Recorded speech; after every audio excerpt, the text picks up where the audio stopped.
জিরুন্ডার প্রেমিকের দলেরা, অত্র লাখাই অঞ্চলের পাগলের দলেরা, ও আমার পর্দানিশিনী, আমার মা বোনেরা গো, আমি তো জানি আপনারা যে আমার দুস্তরে কত ভালোবাসেন।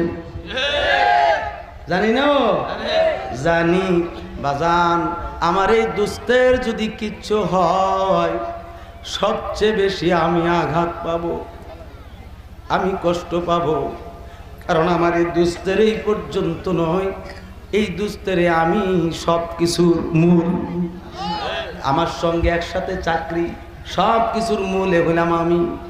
কারণ আমার বন্ধুরে আমি মাদ্রাসায় থাকতে দেই নাই, তোমাকে বের হইতে হবে, সারা বাংলার জমিনে তোমাকে সুন্নিয়ত প্রচার করতে হবে। এই জন্য আমি দাউদকান্দি মাদ্রাসায় রাখি নাই। আমি যেমন বের হয়ে গেছি